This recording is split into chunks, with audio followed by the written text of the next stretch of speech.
Senhor esteja convosco. Ele está no meio de nós. Proclamação do Evangelho de Jesus Cristo segundo João. Glória a vós, Senhor. Naquele tempo, disse Jesus: Eu sou o bom pastor. O bom pastor dá a vida por suas ovelhas. O mercenário que não é pastor e não é dono das ovelhas, vê o lobo chegar, abandona as ovelhas e foge. E o lobo as ataca e dispersa, pois ele é apenas um mercenário e não se importa com as ovelhas. Eu sou o bom pastor. Conheço as minhas ovelhas e elas me conhecem, assim como o Pai me conhece e eu conheço o Pai. Eu dou minha vida pelas ovelhas. Tenho ainda outras ovelhas que não são deste redil. Também a elas devo conduzir. Elas escutarão a minha voz, e haverá um só rebanho e um só pastor. É por isso que o Pai me ama, porque dou a minha vida para depois recebê-la novamente. Ninguém tira a minha vida, eu a dou por mim mesmo. Tenho poder de entregá-la e tenho poder de recebê-la novamente. Essa é a ordem que recebi do meu Pai. Palavra da salvação. Glória a vós, Senhor.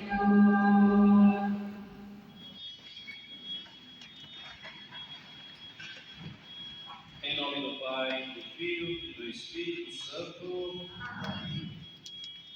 Meus irmãos, minhas irmãs, estamos vivendo este quarto domingo da Páscoa.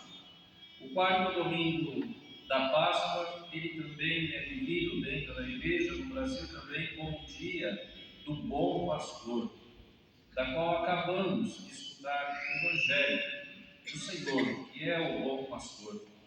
Também se vive neste dia em especial um olhar atento à questão das vocações dentro da igreja.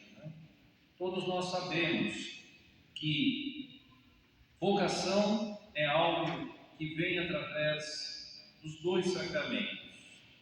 Primeiro é a questão do matrimônio, Um homem e uma mulher que estão ali diante de Deus, pedem a bênção a Deus, se colocam a viver uma vida da qual Deus, da qual Cristo, com a força do Espírito Santo, será todo o condutor da história. E já é, desde sempre, do batismo. Mas um homem e uma mulher que vivem esse sacramento, que vivem na fidelidade, podem experimentar, vendo os frutos deste amor dos seus próprios filhos. E os seus filhos e filhas, educados na lei da igreja, como se lembra no dia do batizado, não é verdade? Prometeis, ter os filhos que Deus vos confiar. E quando no dia do batizado é dito assim também, prometes educá-los na fé da igreja. Qual é a fé da igreja? É a fé em Jesus Cristo, ressuscitado dos mortos, que nos dá a vida eterna.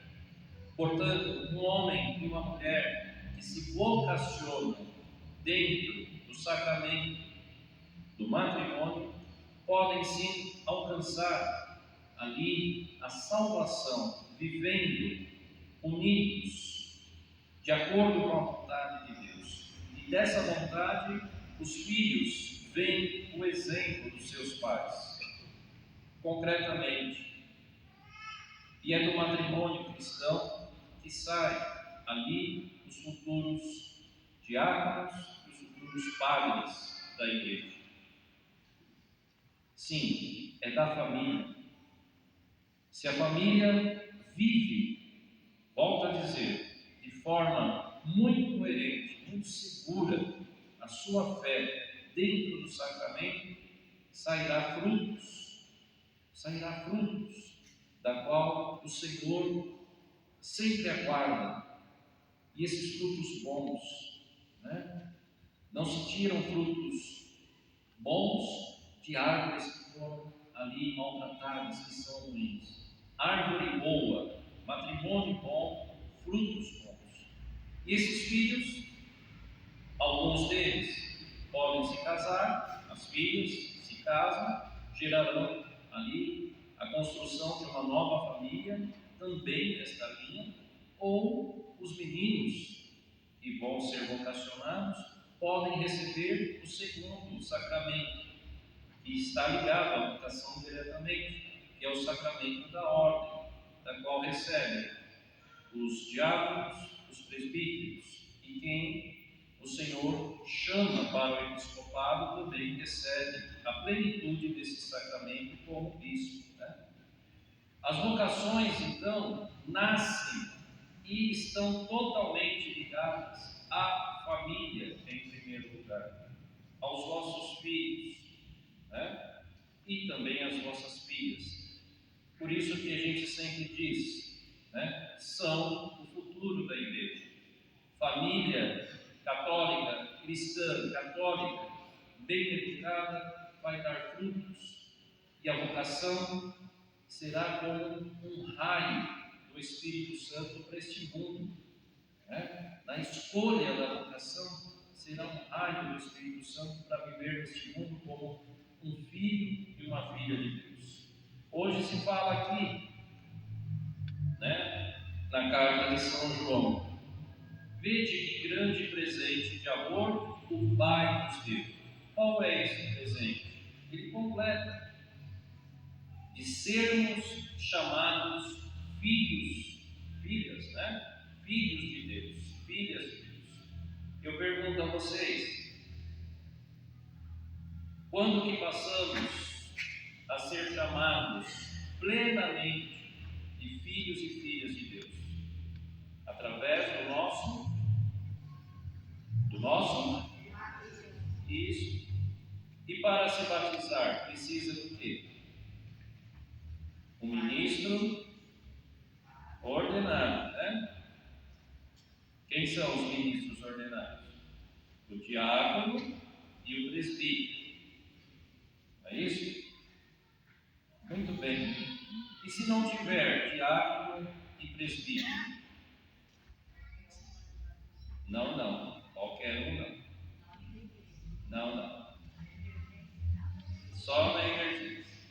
Só em caso se uma criança nasce e vê que a criança está ali correndo perigo de morte. Então, neste momento, emergencial sim, mas fora isso não. Daí a importância dos ministros ordenados. Daí a importância. E aí nós caímos de novo na família. A família apontou os caminhos. As famílias conduziram os meninos na educação da fé. E por que hoje, então, o número de vocações estão baixos? Uma arquidiocese como São Paulo está com mais de 370 paróquias, mais ou menos. Ano passado, se não me engano, foram 2 ou 3 ordenações. 4, 5 entram jovens do propedêutico. É interessante para um menino hoje ser um vocacionado, um seminarista? Sim ou não? De acordo com a questão que o mundo oferece, dar a sua vida para a igreja em prol do rebanho do bom pastor. Muitos pais hoje têm medo de dar os seus filhos, de conduzir os seus filhos para chegarem ao sacramento da ordem, para se tornarem diáconos e presbíteros. Um exemplo: ontem Santo Amaro estava falando na missa, né? Ele conversou com padres, com bispos lá na Assembleia da CNBB, lá da região norte. E os bispos retratavam a realidade. Tem comunidades, principalmente as ribeirinhas, né? Que o padre passa em um ano e meio, dependendo se deu tempo ou não da distância, dentro, muitas vezes, da própria floresta, quase 2 anos. E aí? Como a gente faz? Ministro tem, mas não consegue chegar plenamente. Faltam, então, mais vocações, mais ordenações? Sim. Imagina se o centro da nossa vida é a Eucaristia, e da Eucaristia a nossa vida se desenvolve como cristãos católicos.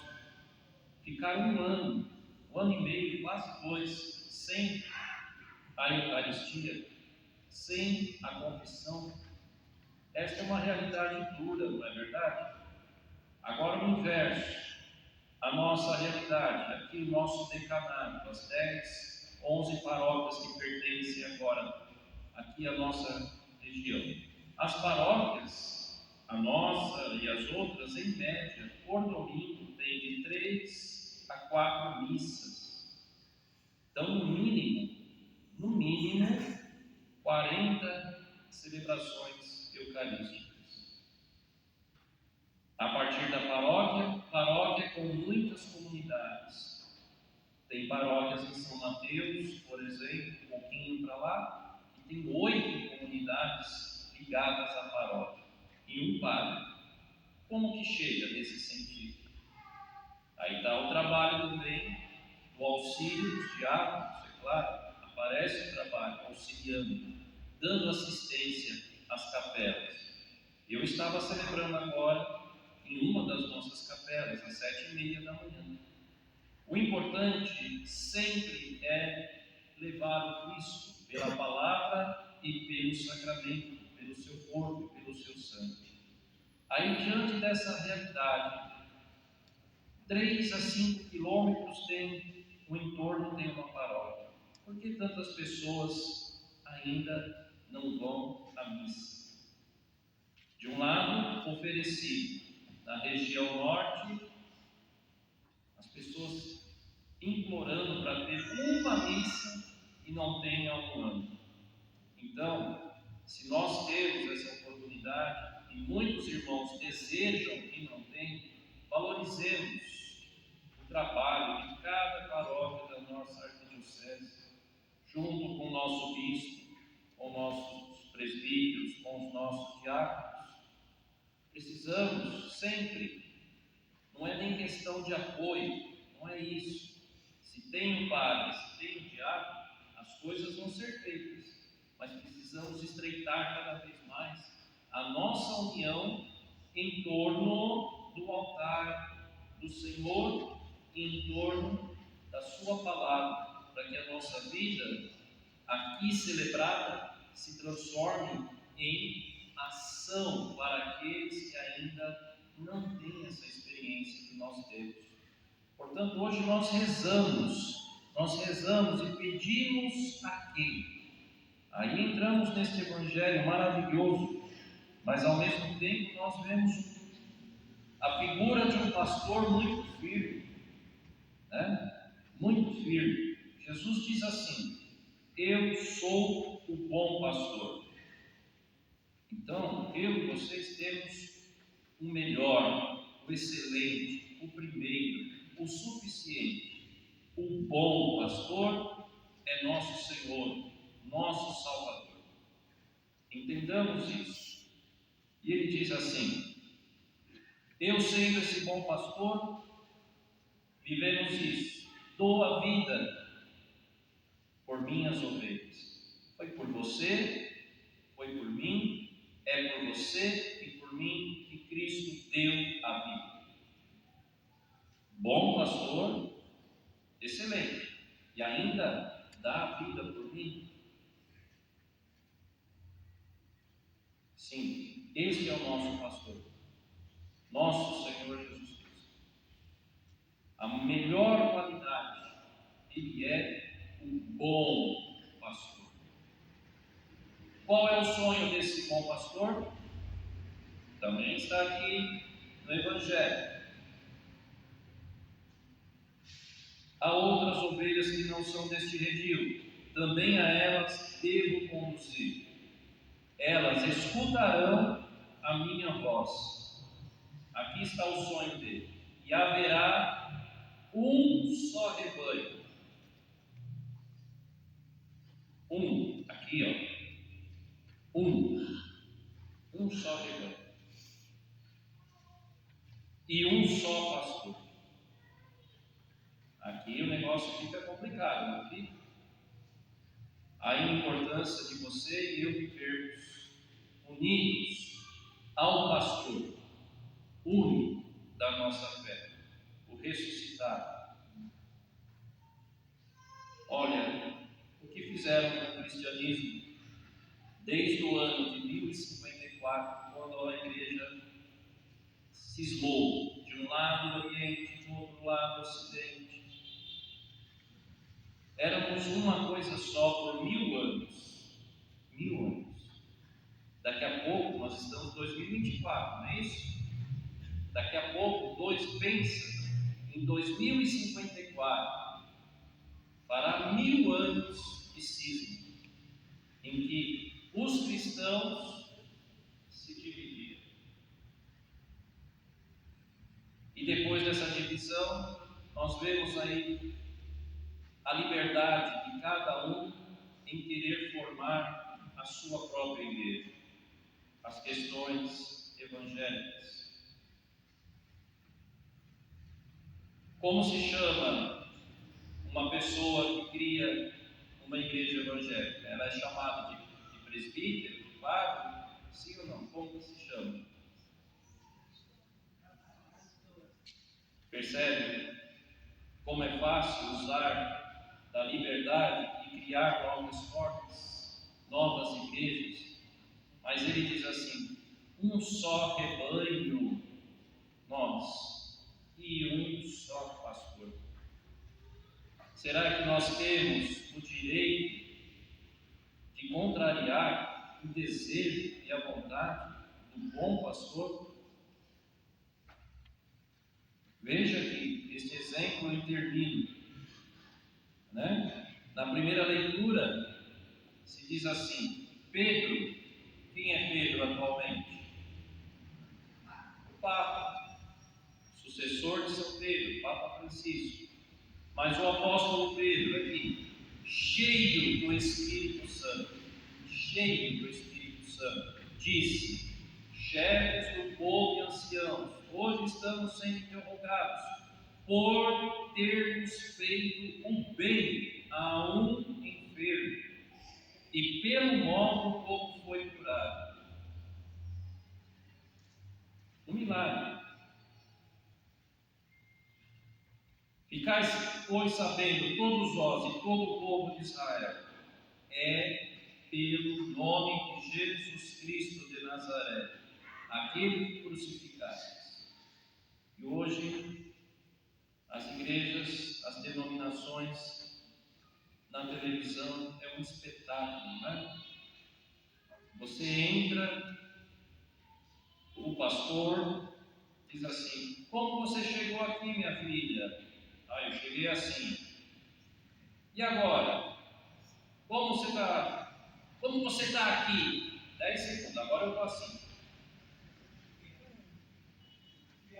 Então, meus irmãos, tenhamos discernimento. Se nós recebemos um milagre, todo mundo pode receber um milagre. Você, eu. Lembra as palavras que Jesus falou? A tua fé, antes de salvar, a tua fé te curou.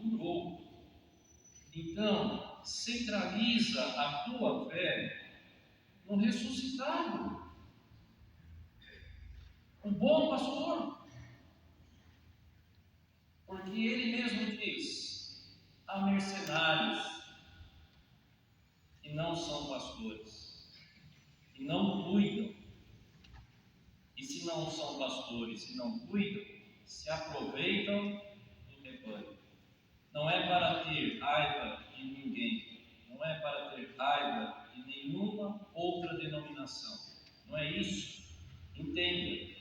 Mas você que foi batizado na igreja, na unidade do Pai, do Filho e no Espírito Santo, valorize o sacrifício de Cristo que deu a vida por você para viver nesta igreja, nesta realidade, de acordo com aquilo que Jesus deixou através dos nossos apóstolos e que até hoje chega a mim e a você, para você ter discernimento de que, em primeiro lugar, a sua fé pode crescer e, em segundo lugar, que você não é enganado.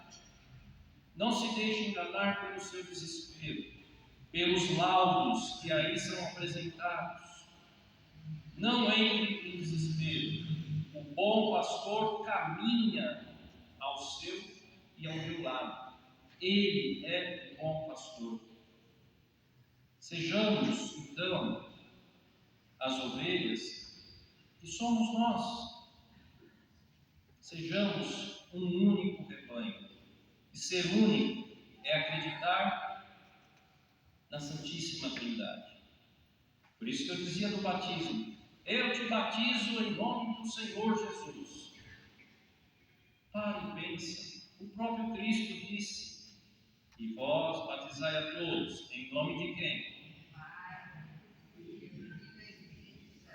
Agora você entende porque o batismo é inválido quando diz assim: eu te batizo em nome do Senhor Jesus. É inválido. Nem o próprio Cristo, o bom pastor, disse isso. Que autoridade tenho eu para mudar a palavra daquele que é meu Salvador? Nenhuma. Então, vivamos o nosso sacramento do batismo unidos ao bom pastor. Ele nos alimenta, ele cuida, ele enfaixa as minhas e as suas feridas. Se deixe curar por Jesus Cristo. E quando você reconhece isso, você obteve o milagre, sem show, sem espetáculo, porque está aqui dentro, ó. A cura está aqui dentro. E essa cura tem um nome: conversão. Quando você mudou de direção, quando você viu que estava mal, fazendo mal, escutou a palavra, se alimentou, você, olha, preciso converter, preciso mudar de direção. E você experimentou a alegria da mudança. Te fez melhor, te fez mais unido ao Senhor. Aí está o milagre, meu irmão, minha irmã. O maior milagre é estar unido ao bom pastor e não fragmentar as ovelhas do único e santo e verdadeiro pastor, que é Jesus Cristo. Neste dia, rezemos então pelas vocações. As famílias não tenham medo se o chamado acontecer para o menino, para um menino de querer entrar no seminário, se alegre. Você, primeiramente, até sendo mãe, você chegará no céu e dirá: olha, eu dei um filho, eu recebi um filho e dei um filho ao Senhor, sacerdote. Olha só, não chegará de mãos vazias no céu. Olha só. E as meninas que também querem ser consagradas, arrisquem. Eu quero ser irmã, freira. Seja consagrada ao Senhor. Porque exemplo maior está aqui Nossa Senhora, toda santa, toda consagrada. Basta você dizer isso: olha, filho, se é esse o caminho, a vocação, siga. Deus te ajuda. E terminando, se quiseres casar, filho, filha, viva o casamento santamente. Santamente. Deus te ajudará. Vivamos então a nossa vocação e peçamos pelas vocações. Louvado seja nosso Senhor Jesus Cristo.